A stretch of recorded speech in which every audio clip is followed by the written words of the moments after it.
The boundary breakers. The Earth was dying.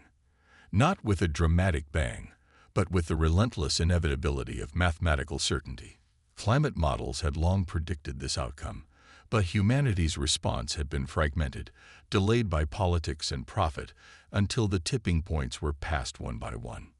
Dr. Mira Santos stood at the observation deck of the Quantum Leap facility buried deep beneath the Antarctic ice shelf, one of the few places on Earth where temperatures remained stable enough for the sensitive equipment.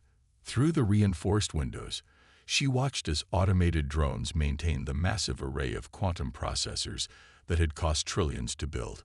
Mankind's last, desperate gamble. Final checks complete, Director reported Commander Jackson Lee, his weathered face illuminated by the blue glow of holographic displays. All systems nominal. Mira nodded, her throat tight. And our power reserves. Enough for 3 attempts. After that, the global power grid can't sustain another draw of this magnitude. Jackson didn't need to elaborate.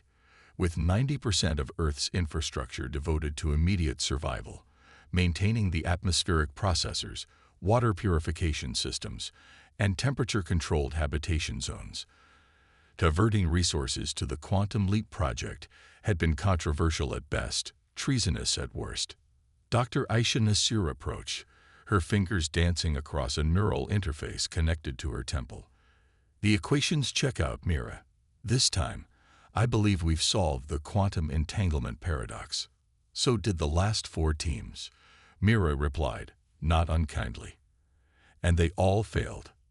They weren't working with the Chaos Protocol, interjected Dr. Pavel Sokolov, joining them with a slight limp, a relic from the Mumbai floods 3 years prior. Traditional quantum physics attempts to force order onto a system that inherently thrives on unpredictability. We've been approaching it backward. The Chaos Protocol had been Pavel's breakthrough, a mathematical model that didn't try to control quantum uncertainty, but instead embraced it, using randomness itself as a computational resource. Traditional science had rejected it as madness. Desperation, however, made for an excellent motivator to try the impossible. Commence final sequence, Mira ordered, her voice steady despite the weight of 7 billion lives pressing down on her shoulders. Around the world, in hidden bunkers and sealed habitation zones, political leaders, military commanders, and civilian representatives watched through secure feeds. No one spoke. No one needed to. This was humanity's last hope to escape an Earth that could no longer sustain them. The quantum processors began to hum, their temperature dropping to near absolute zero as they prepared to perform calculations that defied conventional physics. On the central platform, the Leap vessel, no larger than a small car, sat inert. If successful, it would tear a hole through space-time itself, creating a stable wormhole that could transport humanity to distant, habitable worlds. Initiating chaos sequence, Pavel announced, his fingers trembling slightly as he authorized the protocol. The lights dimmed as power drained from every corner of the planet. In habitation zones, non-essential systems went dark. In hospitals, backup generators kicked in. For these few precious minutes, humanity held its collective breath. Quantum entanglement stabilizing, Aisha reported, her voice rising with barely controlled excitement. The vessel is accepting the calculations. On the platform, the Leap vessel began to shimmer, not with light, but with an absence of definition, as if reality itself couldn't quite decide what it was seeing. Field integrity at 87%, 92%, 98%, Jackson counted up, his military discipline barely containing his awe. Then it happened. The vessel didn't vanish with a bang or a flash. One moment it existed, the next it simply wasn't there. But where the laws of physics demanded a catastrophic energy release from such a displacement, there was nothing. Just an empty platform and dancing particles of dust caught in the facility's blue lights. Telemetry, Mira demanded, her heart pounding. Aisha's laugh broke the tension, a sound of pure, unadulterated joy. It worked. The vessel has rematerialized exactly 4.3 light-years away, in the Proxima Centauri system. The control room erupted in cheers, hugs, and tears. Pavel fell to his knees, overwhelmed by the realization that his theories had been correct. Commander Lee was already coordinating with military assets worldwide, preparing for the next phase, the construction of larger vessels that could carry thousands, then millions of people to safety. Mira alone remained silent, staring at the empty platform. They had done it. Humanity had broken the light-speed barrier, defying what was thought to be an immutable law of physics. They had found their escape route from a dying world. What none of them realized in that moment of triumph was that they had also triggered an ancient alarm system, one set by beings who had appointed themselves the guardians of cosmic order billions of years before humans had even evolved. In the vast emptiness between galaxies, something stirred. The elders of the universe had no physical form as humans would understand it. They existed as patterns of energy and information, spread across multiple dimensions, their consciousness so vast and alien that a human mind attempting to comprehend it would collapse into madness. They had emerged from the cosmic dawn, the first sentient entities to achieve mastery over the fundamental forces of creation, and in their wisdom, or perhaps their arrogance, they had appointed themselves the stewards of universal development. Anomaly detected. Communicated the entity known as Axiom, its thoughts rippling across the cosmic monitoring network that spanned the observable universe. Space-time distortion in Sector 2814. Primitive civilization. Type 0.7 on the Kardashev scale. Impossible, replied Theorem, another of the elders. Their technological development indicates they are at least 10,000 cycles from achieving transluminal capability. Nevertheless, interjected Postulate, the eldest of the council, they have done so. The forbidden threshold has been breached. The forbidden threshold, faster than light travel, was one of the elders' most stringent prohibitions, not because it was impossible, but because it was dangerous. Species that achieved it too early inevitably destroyed themselves, or worse, threatened the delicate cosmic balance that the elders had maintained for eons. The protocol is clear, Axiom stated. Intervention is required.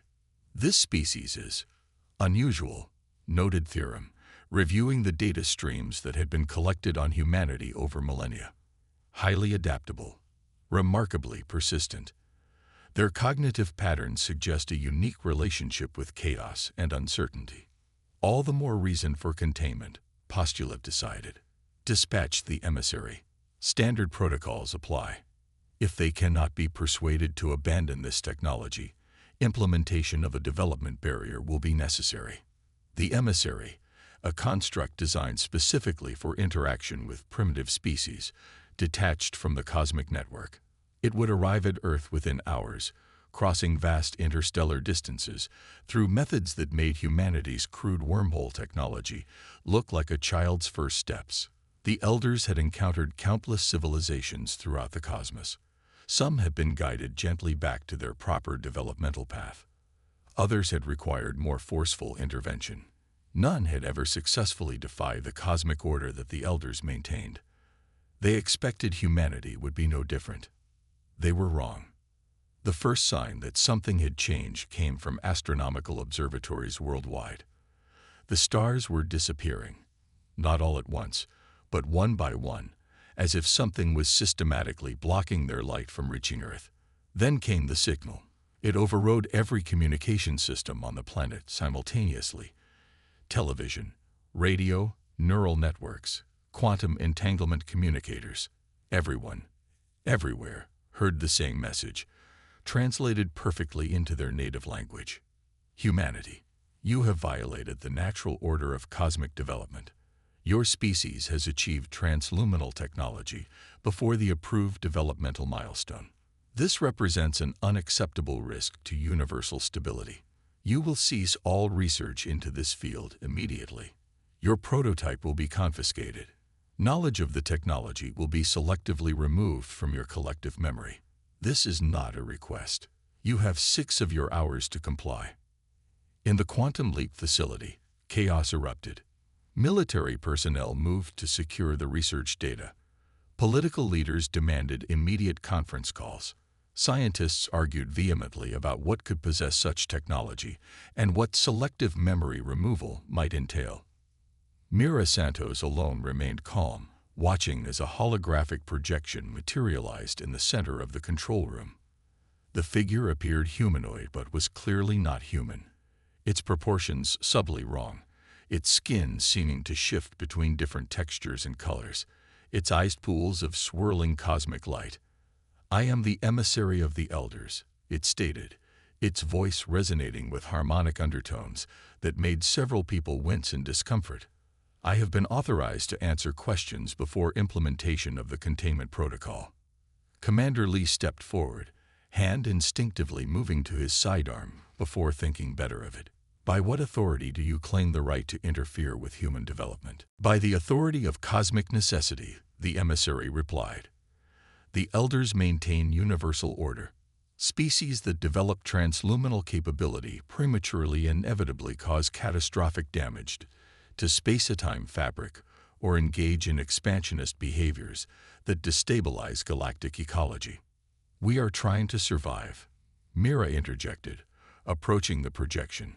"Our planet is dying. We need this technology." "Your planetary crisis is a natural developmental phase," the emissary stated, without compassion. 78% of intelligent species face extinction-level environmental challenges.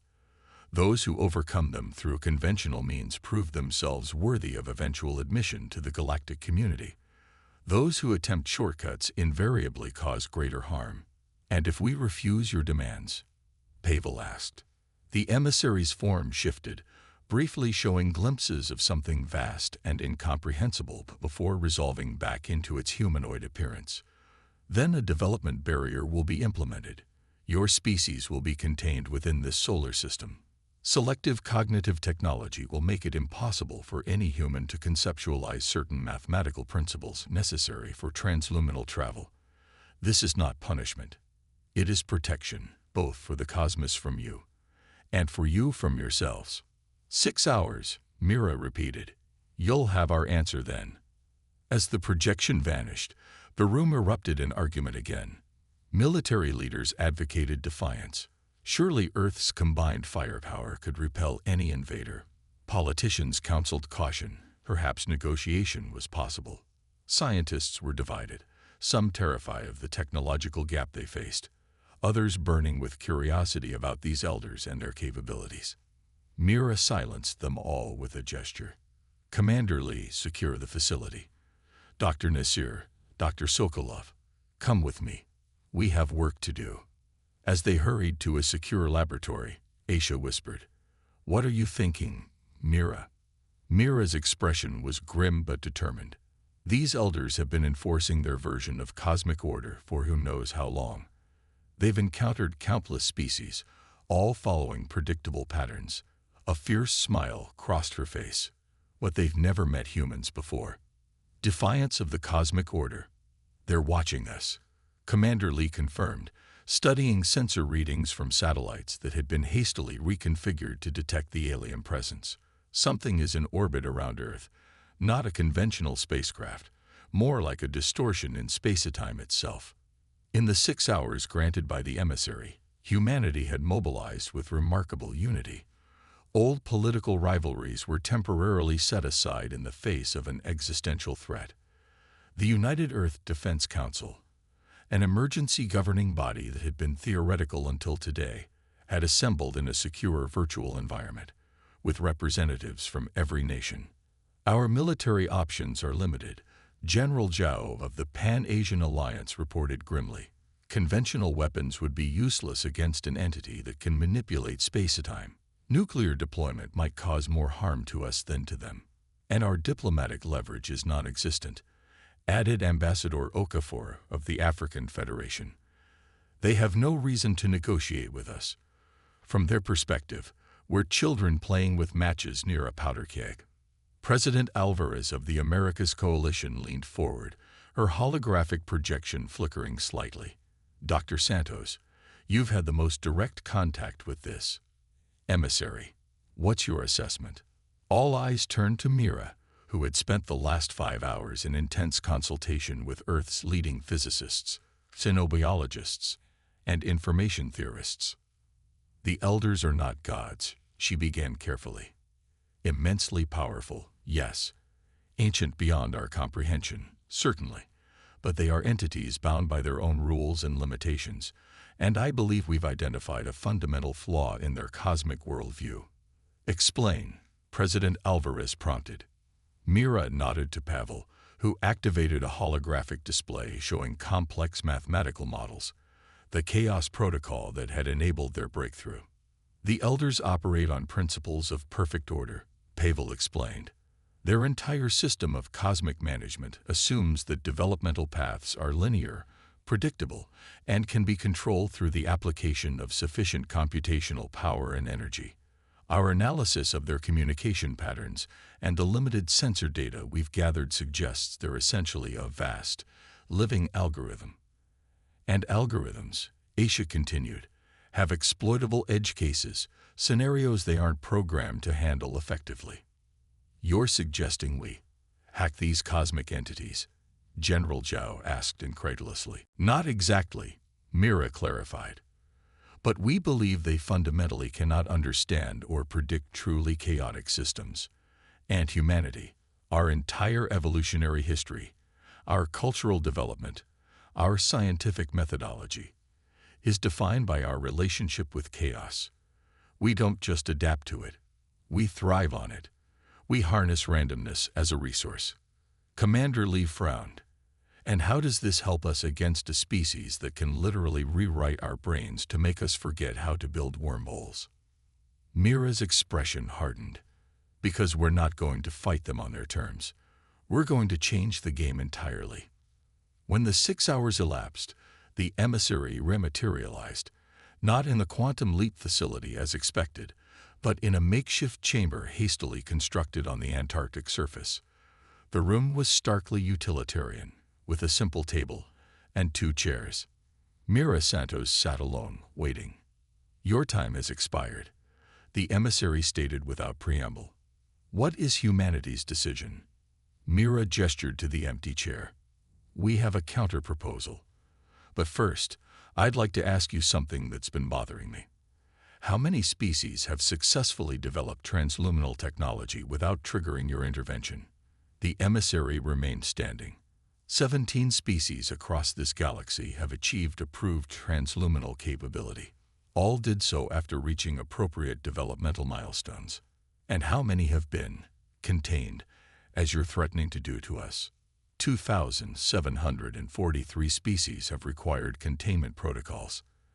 An additional 165 self-terminated after premature transluminal experiments destabilized their local spacetime. Mira leaned forward. That's a remarkably high failure rate, almost as if your system isn't working as well as you think. The emissary's form flickered slightly. Your conclusion is flawed. The system ensures cosmic stability. Individual species outcomes are secondary considerations. Here's what I think, Mira said, standing to face the alien entity. I think you and the elders have been running the same program for billions of years. I think you've forgotten why these rules were created in the first place. I think you're stuck in a loop, endlessly repeating the same patterns without growth or adaptation. Your psychological projection is noted but irrelevant, the emissary replied. Your decision is required now. Mira smiled. We refuse. The emissary's form pulsed with energy. Then containment protocols will. But not in the way you think. Mira interrupted. While we've been talking, Dr. Sokolov has initiated a modified version of our quantum leap technology. We're not using it to escape Earth anymore. We're using it to broadcast. On cue, Pavel's voice came through the communication system.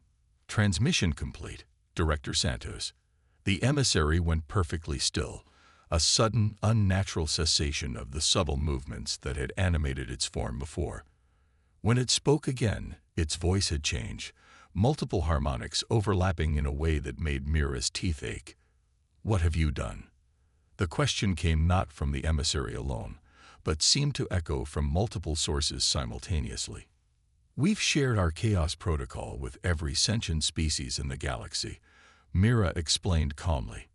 Not just the functional technology, but the mathematical principles behind it. The quantum entanglement network your elders maintain to monitor the cosmos. We've repurposed it as a delivery system. It was a calculated gamble. Humanity couldn't hope to defeat the elders in direct confrontation. But they could change the game entirely, weaponizing information in a way the Order-obsessed cosmic entities had never anticipated. This action exceeds all predicted behavioral parameters, the emissary stated, its form beginning to destabilize. The elders are convening an emergency session. Mira remained outwardly calm, though her heart raced. They should, because in approximately 12 hours, thousands of civilizations across this galaxy will have the capability to achieve transluminal travel. Your containment protocols would need to be implemented simultaneously on a scale you've never attempted before. This threatens cosmic stability, the emissary warned, its voice now layered with what sounded almost like concern. The potential for cascading space-time fractures, only within your current model of cosmic management, Mira countered. We're offering an alternative. The air in the chamber seemed to thicken as the emissary's form expanded, becoming less humanoid and more abstract, geometric patterns folding in on themselves in ways that hurt to look at directly. The temperature plummeted, frost crystallizing on every surface.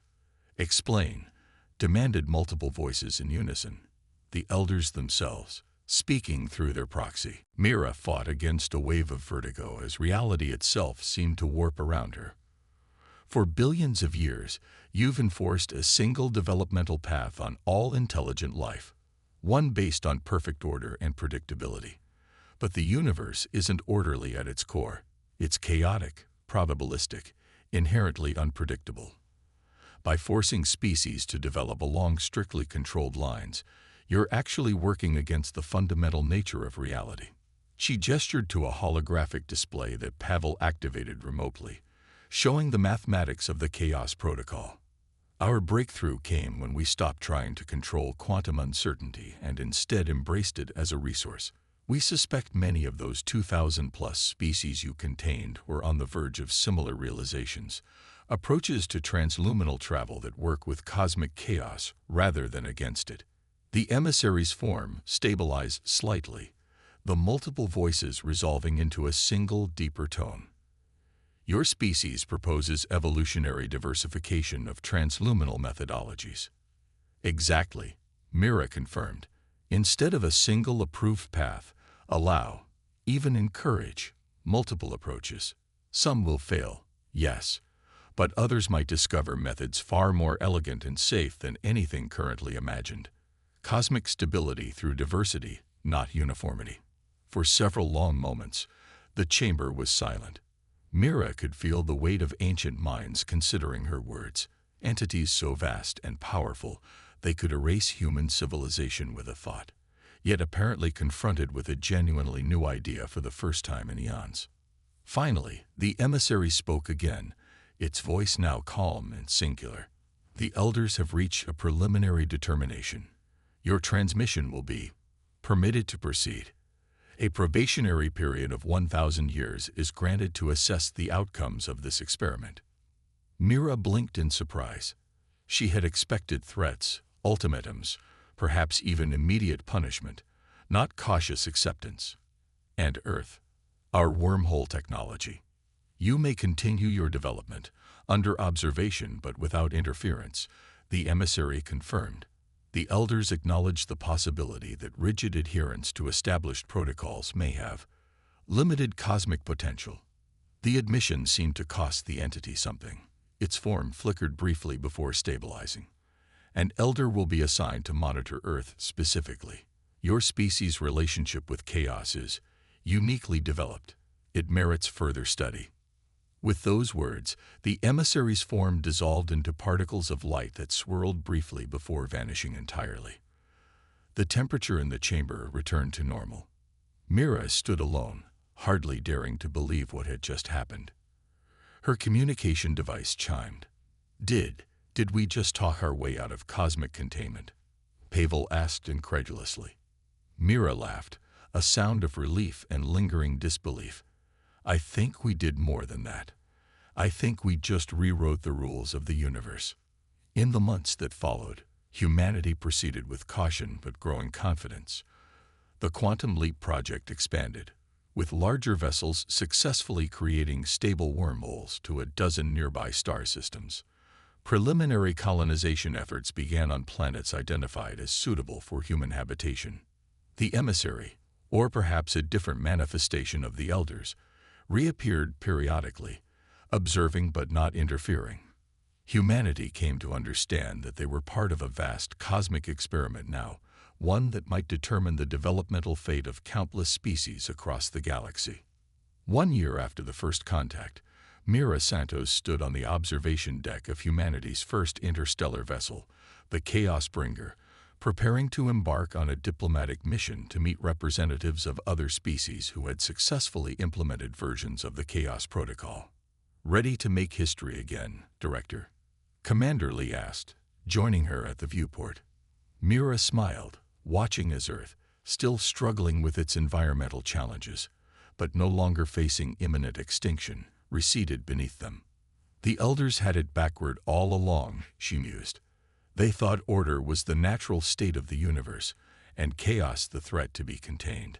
But it's diversity that creates stability, not just biological diversity, but diversity of thought, of approach, of civilizational development. Do you think they'll ever truly understand us? Lee wondered. I don't know, Mira admitted, but they're trying.